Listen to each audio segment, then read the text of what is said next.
प्यारे विद्यार्थियों, साथियों, आज हम बात करेंगे स्वतंत्रता, सत्ता और स्वच्छंदता में परस्पर संबंध। राजनीति विज्ञान की बहुत ही महत्वपूर्ण अवधारणाएं हैं। क्या क्या? स्वतंत्रता, सत्ता और स्वच्छंदता, जिसमें से मैंने स्वतंत्रता के संदर्भ में सभी बातें अपलोड कर दी हैं, प्लेलिस्ट में देखिएगा। सत्ता के संदर्भ में भी सभी बातें मैंने अपलोड कर दी हैं, प्लेलिस्ट में देखेंगे। और स्वच्छंदता के ऊपर मैं अलग से लेक्चर अपलोड करूंगा। परंतु आज हम इन तीनों ही अवधारणाओं का क्या पारस्परिक संबंध है, इसके ऊपर चर्चा करेंगे। राजनीति विज्ञान के विद्यार्थियों को इन तीनों ही अवधारणाओं के पारस्परिक संबंध की जानकारी होना अति आवश्यक है। जब तक आप इन तीनों अवधारणाओं के पारस्परिक संबंधों को ठीक से नहीं समझते, तब तक राजनीति विज्ञान का ज्ञान अधूरा है। तो प्राणों से प्यारे विद्यार्थी, प्रतिदिन जो मैं एक लेक्चर अपलोड करता हूँ, उसकी जानकारी, सूचना आपको प्राप्त हो सके, इसके लिए हमारे यूट्यूब चैनल को सब्सक्राइब अवश्य कीजिएगा। आशा करता हूँ आपने सब्सक्राइब कर दिया होगा। Thank you very much, thank you very much. Yes, स्वतंत्रता, सत्ता और स्वच्छंदता में परस्पर संबंध। प्राणों से प्यारे विद्यार्थियों, सबसे पहले ये बात जानना जरूरी हो जाता है कि स्वतंत्रता क्या है। तो भाई, स्वतंत्रता का अर्थ परिभाषा मैंने अपलोड कर दिया है, लेकिन यहाँ भी जाना जरूरी है। स्वतंत्रता का सीधा सा अभिप्राय ये होता है कि भाई इसको सबसे पहले दो भागों में बांट दिया जाता है। मतलब दो पहलू होते हैं, मतलब इसके दो पहलू होते हैं, एक नकारात्मक, दूसरा सकारात्मक। नकारात्मक का मतलब ये होता है कि व्यक्ति को कोई भी कार्य करने की स्वतंत्रता होती है, उसके ऊपर किसी भी रूप में कोई प्रतिबंध नहीं होता है, नकारात्मक होगा। और सकारात्मक ये होता है कि व्यक्ति को करने योग्य कार्य करने दिए जाते हैं, और जो कार्य करने योग्य नहीं होते हैं राज्य के द्वारा, उसके ऊपर प्रतिबंध लगा दिया जाता है। तो नकारात्मक और सकारात्मक होगी, ठीक है। सत्ता का मतलब ये होता है कि अब सत्ता को समझना है तो शक्ति को समझना जरूरी हो जाता है। देखिएगा, मैं इसको एक उदाहरण देकर के समझा रहा हूं कि वास्तविक रूप में एक अ नामक व्यक्ति ब नामक व्यक्ति से, या एक व्यक्ति दूसरे व्यक्ति से, एक समूह दूसरे समूह से, एक राज्य दूसरे राज्य से अपनी इच्छा अनुसार कोई कार्य करा लेता है, तो वह कार्य कराने की जो क्षमता है वह शक्ति कहलाता है। जैसे मान लीजिएगा, एक उम्मीदवार के द्वारा चुनाव लड़ा जा रहा है और वह मतदाताओं को अपनी बुद्धि से, धन से, बल से प्रभावित कर करके और चुनाव जीत जाता है। तो यहाँ जो क्षमता है वो क्षमता कौन सी है? धन का प्रयोग किया है, विवेक का प्रयोग किया है। किसका? धन का, विवेक का, या बाहु का प्रयोग किया है। अब इसके आधार पर चुनाव जीत रहा है, तो जो ये क्षमता है वो तो शक्ति होगी।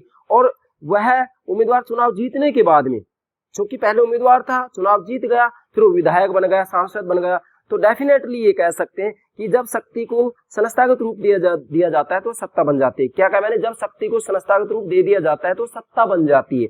मतलब पहले एक व्यक्ति चुनाव लड़ रहा है तो उम्मीदवार है, और चुनाव जीत रहा है किसके आधार पर? क्षमता के आधार पर। धन की भी क्षमता हो सकती है, बुद्धि की भी क्षमता हो सकती है, बल की भी क्षमता हो सकती है, क्षमता जो भी हो, लेकिन उसके आधार पर चुनाव जीत गया। तो वास्तविक रूप में पहले उम्मीदवार था, चुनाव जीतने के बाद में वह क्या बन जाता है? विधायक बन जाता है। तो शक्ति को जब संस्थागत रूप दे दिया जाता है तो सत्ता बन जाती है। और स्वतंत्रता का मतलब होता है कि व्यक्ति अपनी इच्छा अनुसार मनमाने रूप में, मनमाना आचरण करते हुए कोई भी कार्य करे, सत्ता के द्वारा उसके ऊपर कोई प्रतिबंध ना लगाया जाए, तो वह स्वच्छंदता कहलाता है। अब हम तीनों के संबंधों की बात करते हैं। तो सबसे पहले मैंने डायग्राम यहाँ बनाया, दूसरा डायग्राम ये है, ध्यान दीजिएगा। व्यक्ति और राज्य, व्यक्ति और राज्य के पारस्परिक संबंधों का आधार होता है कानून, स्वतंत्रता, समानता, न्याय।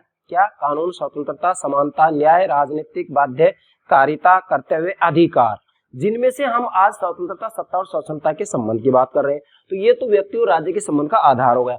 अब दूसरी तरफ जो हमें समझना है वो ये समझना है कि भाई व्यक्ति की स्वतंत्रता और राज्य की सत्ता, क्या? व्यक्ति की स्वतंत्रता और राज्य की सत्ता के संबंध पर जब हम विचार करते हैं तो डेफिनेटली व्यक्ति की स्वतंत्रता और राज्य की सत्ता के मध्य टकराव होता है। क्या टकराव होता है? कि एक तरफ तो यह है कि व्यक्ति पूर्ण स्वतंत्रता चाह रहा है, और दूसरी तरफ सत्ता के द्वारा व्यक्ति की स्वतंत्रता पर प्रतिबंध लगाया जा रहा है। तो ऐसी स्थिति में इन दोनों में टकराव हो रहा है, द्वंद्व हो रहा है। तो इन दोनों में संतुलन स्थापित किया जाना जरूरी है। किस किस में? व्यक्ति की स्वतंत्रता और राज्य की सत्ता में संतुलन स्थापित किया जाना जरूरी है, जिसकी चर्चा मैं आगे करूंगा। पहले आप इन तीनों, स्वतंत्रता, सत्ता और स्वच्छंदता में क्या परस्पर संबंध, इसको समझेंगे। मैंने यहाँ नोट किया है, स्वतंत्रता इधर, सत्ता इधर, स्वच्छंदता। ध्यान दीजिएगा प्राणों से प्यारे विद्यार्थियों, सत्ता का ये कर्तव्य है, नोट करें इसको, सत्ता का ये कर्तव्य है कि व्यक्ति की स्वतंत्रता के लिए उसके ऊपर आवश्यक प्रतिबंध लगाए। क्यों? जब व्यक्ति की स्वतंत्रता के लिए उसके ऊपर आवश्यक प्रतिबंध लगाया जाता है तो ऐसी स्थिति में दूसरे व्यक्ति की स्वतंत्रता सुरक्षित हो जाती है। जैसे मान लीजिएगा मुझे कोई भी छड़ी घुमाने का आजादी है, स्वतंत्रता है, लेकिन वो वहीं तक मैं घुमाऊंगा जिससे कि सामने वाले व्यक्ति की बॉडी को, शरीर को वो ना छुए। अगर उसको छू रहा है तो इसका मतलब उसको नुकसान पहुंच रहा है। इसलिए सत्ता का ये कर्तव्य है कि व्यक्ति की स्वतंत्रता के लिए एक व्यक्ति की स्वतंत्रता पर आवश्यक प्रतिबंध लगाए जिससे कि दूसरे व्यक्ति की स्वतंत्रता सुरक्षित रहे। तो ये तो सत्ता और स्वतंत्रता का संबंध होगा। दूसरी तरफ इधर आइएगा, वास्तविक रूप में यहाँ जो सत्ता है अगर व्यक्ति की स्वतंत्रता के ऊपर कोई प्रतिबंध नहीं लगाती है, अनावश्यक ढील दे दी जाती है कि व्यक्ति जैसा चाहे वैसा कार्य करे, है उसके ऊपर कोई प्रतिबंध नहीं होगा।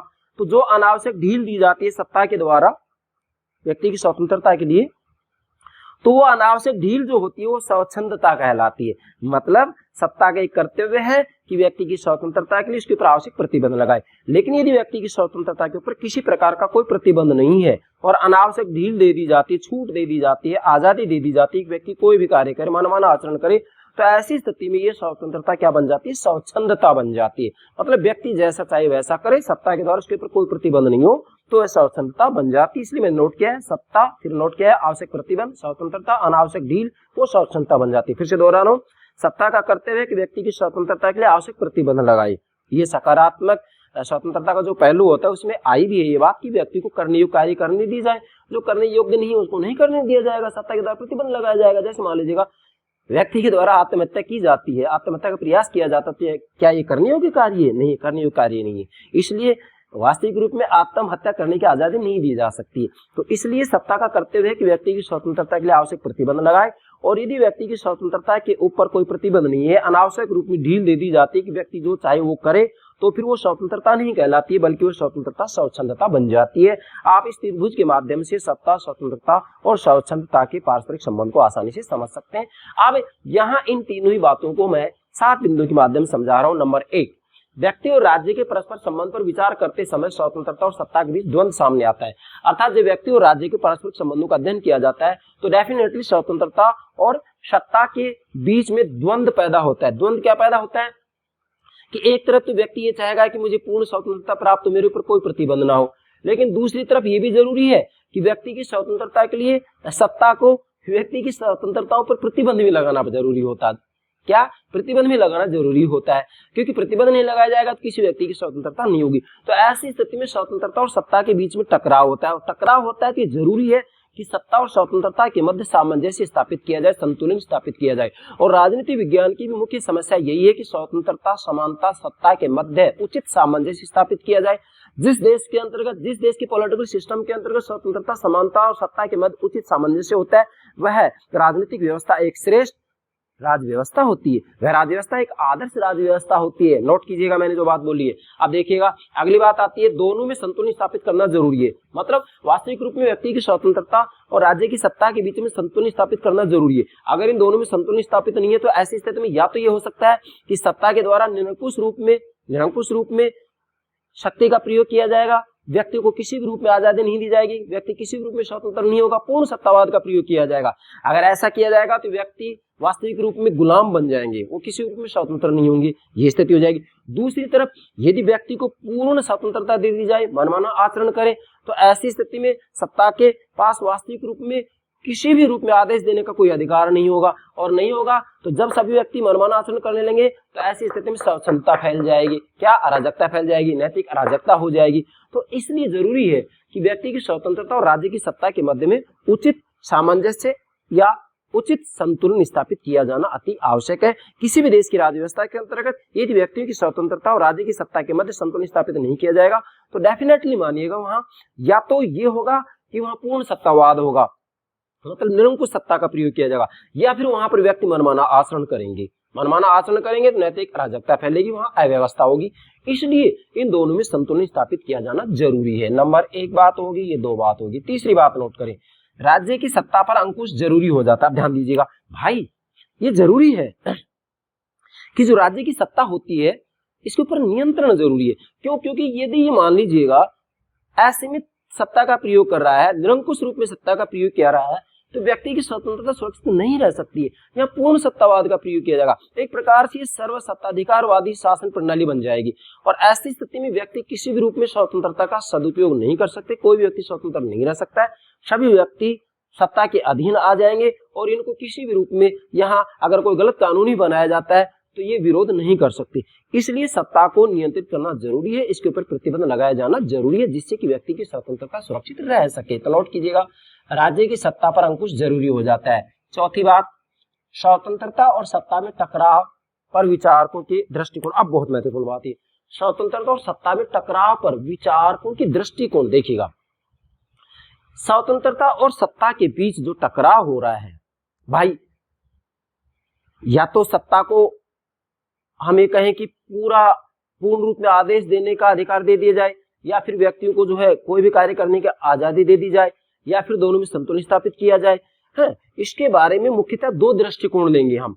मैंने नोट किया, स्वतंत्रता और सत्ता में टकराव पर विचारकों के दृष्टिकोण। तो मुख्यतः दो दृष्टिकोण सामने उभर कर आते हैं। क्या?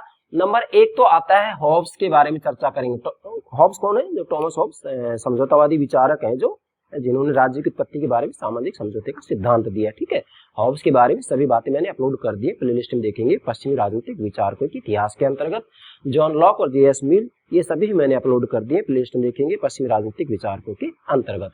सबसे पहले लेते हैं हॉब्स, टॉमस हॉब्स। देखिएगा, हॉब्स ने स्पष्ट रूप में कहा है कि यहाँ राज्य की सत्ता के द्वारा खुल करके पूर्ण रूप में आदेश दिए जाएं, व्यक्ति को किसी भी रूप में स्वतंत्र नहीं छोड़ा जाएगा। अर्थात हॉब्स का कहना है कि वास्तविक रूप में यहाँ पूर्ण सत्तावाद हो। पूर्ण सत्तावाद का मतलब ये है कि सत्ता के द्वारा, राज्य के द्वारा निरंकुश रूप में शक्ति का प्रयोग किया जाएगा, इसके ऊपर किसी का कोई प्रतिबंध नहीं होगा। जनता को जो भी आदेश दिया जाएगा उन आदेशों का पालन जनता को करना पड़ेगा। जनता को किसी भी रूप में कानून का, सत्ता का विरोध करने का कोई अधिकार नहीं है। हॉब्स निरंकुश सत्ता के समर्थक थे। कारण था, इसका कारण ये था कि जब हॉब्स का जन्म हुआ था उस समय इंग्लैंड के अंतर्गत गृहयुद्ध जैसी स्थिति बनी हुई थी। ऐसी स्थिति में हॉब्स के बारे में कहा जाता है कि जब हॉब्स का जन्म हुआ तो उस समय विद्वानों ने कहा था कि हॉब्स की जननी ने, मतलब इनकी माँ ने, दो जुड़वा भाइयों को जन्म दिया था। दो जुड़वा भाई थे, एक तो हॉब्स और दूसरा भय, डर। अब ये डर ये था कि उस समय गृहयुद्ध बना हुआ था। तो ऐसी स्थिति में हॉब्स ने स्पष्ट रूप में कह दिया कि जब किसी भी देश के अंतर्गत ऐसी अव्यवस्था फैली हुई हो तो वहां पर पूर्ण सत्ता, मतलब निरंकुश सत्ता का प्रयोग किया जाना चाहिए। वहां पर जो राज्य की सत्ता है वो असीमित होनी चाहिए, इसके ऊपर कोई प्रतिबंध नहीं लगाया जाना चाहिए, क्योंकि हॉब्स डरा हुआ था उस समय। तो इसलिए हॉब्स ने पूर्ण सत्तावाद का समर्थन किया है। अर्थात ये व्यक्ति को किसी भी रूप में स्वतंत्र करने के पक्ष में नहीं है, राज्य की सत्ता का ये खुल करके असीमित रूप में प्रयोग करने के पक्ष में है। एक दृष्टिकोण ये होगा। दूसरा दृष्टिकोण है जॉन लॉक, जे.एस. मिल। जॉन लॉक भी समझौतावादी विचारक है, जिन्होंने राज्य की उत्पत्ति के बारे में सामाजिक समझौते का सिद्धांत दिया है। जे.एस. मिल, जो कि हम ये कहेंगे इनकी पुस्तक ऑन लिबर्टी है, ये स्वतंत्रता के बारे में इन्होंने बहुत अच्छा लिखा है, बहुत कुछ लिखा है। जे.एस. मिल के ऊपर मैंने काफी बातें अपलोड कर दी, आप देखेंगे। तो जॉन लॉक और जे.एस. मिल ये क्या कह रहे हैं? ये पूर्ण सत्तावाद के थोड़ा सा अलग हट करके ये कह रहे हैं कि राज्य की सत्ता सीमित होनी चाहिए। मतलब जॉन लॉक और जे.एस. मिल कह रहे हैं कि भाई जो राज्य की सत्ता है वो सीमित होनी चाहिए, केवल व्यक्ति के जो करने योग्य कार्य है वो तो करने दिए जाएं, जो करने योग्य कार्य नहीं है उनके ऊपर प्रतिबंध लगाया जाना चाहिए।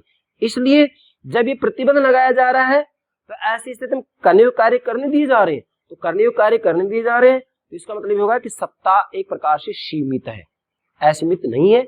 मतलब जॉन लॉक ने और जे.एस. मिल ने राज्य की सत्ता को सीमित बतलाया है। अर्थात इनका कहना यह है कि व्यक्ति की स्वतंत्रता के लिए जरूरी है कि सत्ता को सीमित कर दिया जाए। क्यों? क्योंकि यदि सत्ता असीमित होगी तो व्यक्ति स्वतंत्र नहीं रह सकते हैं। इसलिए जॉन लॉक ने, जे.एस. मिल ने राज्य की सत्ता को सीमित बतलाया, किस लिए? जिससे कि व्यक्ति की स्वतंत्रता सुरक्षित रहे। तो ये दो दृष्टिकोण है, नोट करेंगे। इसके बाद में पांचवा बिंदु आ रहा है, कानून की दृष्टि से राज्य को असीमित शक्तियां प्राप्त है। अब ध्यान देंगे, देखो वैसे देखा जाए तो कानून की दृष्टि से सभी देशों के अंतर्गत आपको ये मिलेगा कि राज्यों को असीमित शक्तियां दी जाती हैं। जैसे ब्रिटिश संसद का एग्जांपल ले रहे हैं हम, भाई ब्रिटेन के अंतर्गत संसद की संप्रभुता के सिद्धांत को अपनाया गया है। नोट कीजिएगा, ब्रिटेन में संसद की संप्रभुता के सिद्धांत को अपनाया गया है, जिसका मतलब ये होता है कि ब्रिटिश संसद के द्वारा किसी भी विषय पर किसी प्रकार का कैसा भी कानून बनाया जा सकता है, उसके द्वारा बनाए गए कानूनों को वहां का न्यायालय या कोई भी संस्था अवैध घोषित नहीं कर सकती है। मतलब ब्रिटिश संसद के कानून को कोई भी रोक नहीं सकता।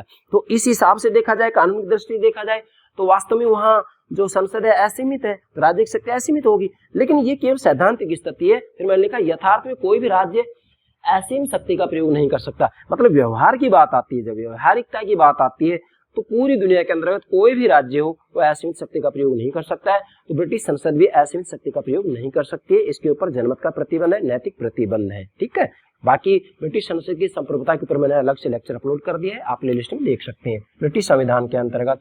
नेक्स्ट है, इसका छठा बिंदु है, केवल बल प्रयोग के मुकाबले वैधता अधिक प्रभावशाली सिद्ध होती है। आप ध्यान दीजिएगा भाई, सत्ता के द्वारा जो आदेश दिए जाते हैं, केवल बल के माध्यम से उन आदेशों का पालन यदि कराया जा रहा है, इसका मतलब वह राज्य व्यवस्था वैध नहीं है। वो राज्य व्यवस्था उचित होती है, श्रेष्ठ होती है, जहां जनता सहमति के आधार पर या सत्ता के द्वारा जो जनहित में कानून बनाए गए हैं, कल्याणकारी कानून मानते हुए, कल्याणकारी आदेश मानते हुए इसका पालन करती है, जनता स्वतः ही पालन करती है, बल या भय से नहीं बल्कि नैतिकता के आधार पर, कल्याण के आधार पर उन आदेशों का, कानूनों का पालन करती है। तो इसका मतलब जनता उसको स्वीकार कर रही है, यही वैधता है। देखो, वैधता का सीधा सा अभिप्राय होता है कि राज्य व्यवस्था को, सत्ता को जनता की जो सहमति दी जाती है, वो सहमति वैधता कहलाती है। तो डेफिनेटली कहा जा सकता है कि केवल बल प्रयोग के मुकाबले वैधता अधिक प्रभावशाली सिद्ध होती है। मतलब सत्ता के द्वारा जो आदेश दिए जाते हैं, केवल बल प्रयोग से ही व्यक्तियों से उसका पालन नहीं किया जा सकता है, बल्कि डेफिनेटली देखा जाए तो जो सत्ता है, सत्ता के द्वारा जो आदेश दिए जा रहे हैं, यदि व्यक्ति उनको कल्याणकारी मानते हुए, उन कानूनों को जनहितकारी मानते हुए, कल्याणकारी मानते हुए, नैतिक मानते हुए जनता स्वयं उनका पालन कर रही है, तो इसका मतलब लोग उसको वैधता प्रदान कर रहे हैं। किसको? सत्ता को। और जब जनता सहमति से कानूनों का पालन कर रही है, तो ऐसी स्थिति में बल प्रयोग की कोई आवश्यकता नहीं होती है। ये बात आपको ध्यान में रखना है। इसके बाद में अंतिम जो सातवां मैंने तैयार किया बिंदु, वो एक वाक्यांश है, एक विद्वान है, ये एग्जाम पूछ भी लिया जाता है, अलेक्जेंडर बर्कमैन। फिर से बोल रहा हूँ, अलेक्जेंडर बर्कमैन। इन्होंने क्या कहा है कि अदम्य सत्ता, अदम्य सत्ता का मतलब होता है असीमित सत्ता, जिसके ऊपर कोई प्रतिबंध नहीं है, ना संविधान का, ना किसी परंपरा का, जैसा चाहे वैसा आदेश दिया जाए, उसके ऊपर कोई मतलब प्रतिबंध ही नहीं है। असीमित सत्ता अव्यवस्था को जन्म देती है। अगर ये सत्ता असीमित है, तो ऐसी स्थिति में अव्यवस्था फैलेगी उस समाज के अंतर्गत, उस देश के अंतर्गत। स्वतंत्रता व्यवस्था की जननी है, और जो स्वतंत्रता है, व्यक्ति की जो स्वतंत्रता है कि भी करने योग्य कार्य करने दी जाए, तो ऐसी स्थिति में उस समाज व्यवस्था के अंतर्गत क्या होगी? व्यवस्था होगी। फिर से बोल रहा हूँ, अदम्य सत्ता मतलब असीमित, अदम्य सत्ता अव्यवस्था को जन्म देती है, स्वतंत्रता व्यवस्था की जननी है। किसने की ये बात? बर्कमैन ने। नोट कीजिएगा, यह है वाक्यांश एग्जाम में पूछ लिया जाता है, तो पुराने से प्यारे विद्यार्थियों को गलती नहीं होनी चाहिए। ये हो गया आपका स्वतंत्रता, सत्ता और स्वतंत्रता में परस्पर संबंध। इसको ठीक से समझना हो तो आप केवल ये त्रिभुज के माध्यम से इस बात को समझिएगा, इसके अंतर्गत सारी बातें आ जाती हैं। और मैं तो ये कहूंगा कि वास्तविक रूप में किसी भी देश की राज्य व्यवस्था को यदि आदर्श राज्य व्यवस्था बनना है, आदर्श राज्य व्यवस्था बनना है, तो प्राणों से प्यारे विद्यार्थियों, इन तीनों का मतलब सत्ता, स्वतंत्रता और स्वच्छंदता में जो है उचित सामंजस्य जरूरी है। तीनों में संतुलन जरूरी है। और जहां सत्ता स्वतंत्रता में सामंजस्य है, संतुलन है, तो डेफिनेटली वहां स्वच्छंदता नहीं हो सकती है। और स्वच्छंदता नहीं होगी तो राज्य व्यवस्था एक आदर्श राज्य व्यवस्था होगी। प्राणों से प्यारे विद्यार्थियों, ये हो गया आपका स्वतंत्रता, सत्ता और स्वच्छंदता में पारस्परिक संबंध। मुझे पूरा विश्वास है ये तीनों बातें आप ठीक से समझ गए होंगे। Yes, okay, thank you very much.